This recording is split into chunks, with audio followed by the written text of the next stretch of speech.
देखिए, हम कह सकते हैं कि खिसियानी बिल्ली खंभा नोचे। कांग्रेस पार्टी का वजूद तो अब कोई कहीं रहा नहीं। कभी कांग्रेस पार्टी के नेता को जनेऊ पहनना पड़ता है, कभी ट्रैक्टर चलाते देख रहे हैं।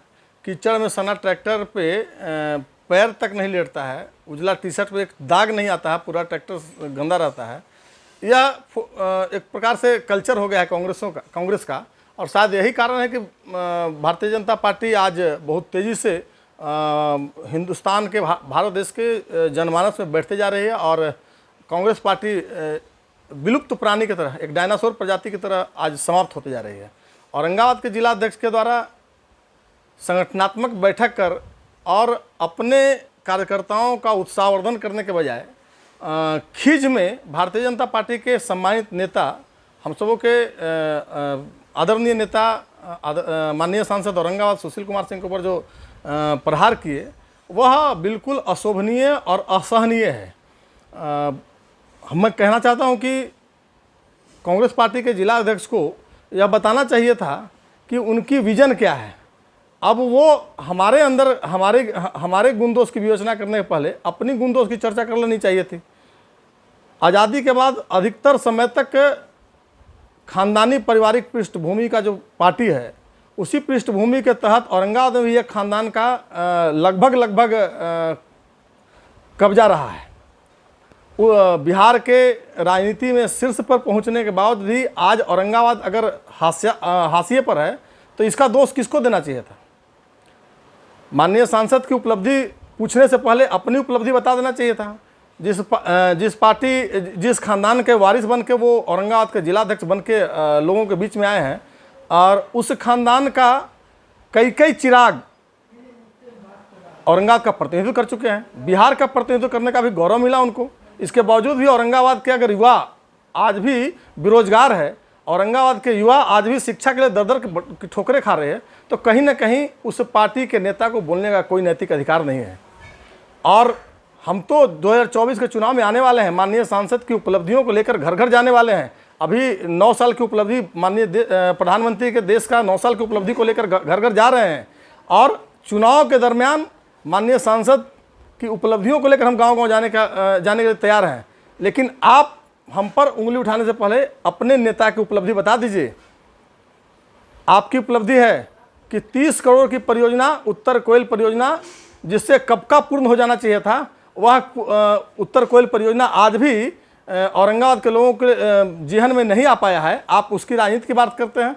माननीय सांसद महोदय की असीम कृपा रही, उनकी मेहनत का प्रतिफल रहा कि माननीय प्रधानमंत्री नरेंद्र मोदी जी ने बंद पड़े परियोजना को पुनः खोला और उसके लिए 1622 करोड़ रुपया लगभग स्वीकृत कराया, उसका शिलान्यास कराया।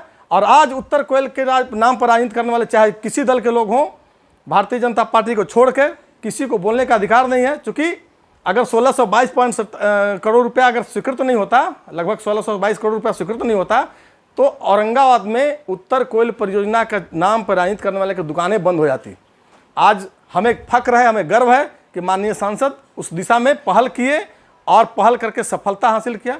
कुछ एक कारणों से, राजनीतिक कारणों से बिहार सरकार की प्रतिबद्धता बदलते रही, झारखंड सरकार की प्रतिबद्धताएं बदलती रही, राजनीतिक कारणों से उसमें अड़चनें पैदा करते रही होते रहा। लेकिन हम सब आशान्वित हैं कि निश्चित रूप से आने वाले दिनों में उत्तर कोयल का लाल पानी औरंगाबाद के किसानों खेतों के साथ साथ उनके चेहरे पर मुस्कान लाने में सफल रहेगा।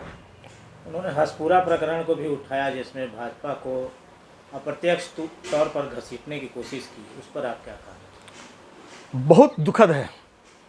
जिसके पास प्रशासन, कांग्रेस बिहार में सत्ता संपोषित हो गई है। बैसाखी के पर चलने का आदत तो कांग्रेस का पूर्व से रहा है। क्योंकि 90 के दशक से बैसाखी पर चलते चलते कांग्रेस आज बिल्कुल अपाहिज हो चुका है। अब मानसिक रूप से भी अपाहिज हो गया। इस बयान से, कांग्रेस अध्यक्ष इस बयान से स्पष्ट होता है। हसपुरा की घटना प्रशासनिक विफलताएं हैं और वह उसको पुलवामा से जोड़कर कि पुलवामा कराने वाले व्यक्ति मांस का लोथा फेंकता है, यह चरित्र कांग्रेस का रहा है।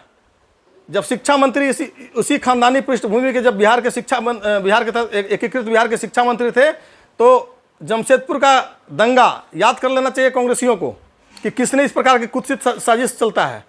आज बिहार में उनकी सरकारें हैं, उनके संरक्षित सरकारें हैं, उनका समर्थित सरकारें हैं, और उन सरकार की विफलता है, प्रशासनिक विफलता है। प्रशासन से हमारे माननीय सांसद भी इस विषय पर मांग किए हैं, और भारतीय जनता पार्टी स्पष्ट रूप से मांग करती है कि इस घटना में दोषी एक एक व्यक्ति को चिन्हित करे, और किस पर कांग्रेस लांछनाएं लगाती है, जिसका खुद का दामन में इतना छीटा पड़ा हुआ है, उसे दूसरे पर बोलने का कोई अधिकार नहीं है। भारतीय जनता पार्टी स्वच्छ और विकास की राजनीति करती है, चाहे वो किसी दिशा में हो। हर दृष्टिकोण से भारतीय जनता पार्टी औरंगाबाद को विकास दिशा में आगे ले जाने के लिए कृत संकल्पित है, और 25 लाख की आबादी का यह जिला माननीय सांसद को अपने समर्थन, अपने आशीर्वाद से लगातार 3 बार, ऐसे 4 बार सांसद बनने का गौरव प्राप्त हुआ है। और माननीय सांसद के ऊपर उंगली उठाकर औरंगाबाद की जनता को गाली देने का काम कांग्रेस का जिला अध्यक्ष नहीं करें। 2024 का जो चुनाव है लोकसभा, उसको आप किस तरीके से लेते हैं? 2024 जिस प्रकार से हम 19 जीते, जिस प्रकार से हम 14 जीते, उसी प्रकार से 24 भी जीतेंगे। और मैंने उनके नेता कहते हैं कि सबसे कमज़ोर नेता है। हमें तो खुशी है कि आप इसी गलतफहमी में पलते रहिए, और जिस प्रकार से आपका अब तक का ज़मीन गुजरते रहा है, जिनका नाम लेकर कहते हैं कि सबसे सर्वश्रेष्ठ उम्मीदवार हमारे दल के होने वाले हैं, सर्वश्रेष्ठ उम्मीदवार हैं, उनके नाम, उनके जगह पर कोई हो ही नहीं, यह गलतफहमी में आप मुगालते पालते रहिए। औरंगाबाद के सांसद सुशील कुमार सिंह हैं, औरंगाबाद के सांसद सुशील कुमार सिंह भारतीय जनता पार्टी से जीते हैं, आगे भी भारतीय जनता पार्टी के उम्मीदवार जीतकर और 2024 में नरेंद्र मोदी के हाथों को मजबूत करते हुए राष्ट्र को पूर्ण वैभव के शिखर पर ले जाने में सक्षम होगा।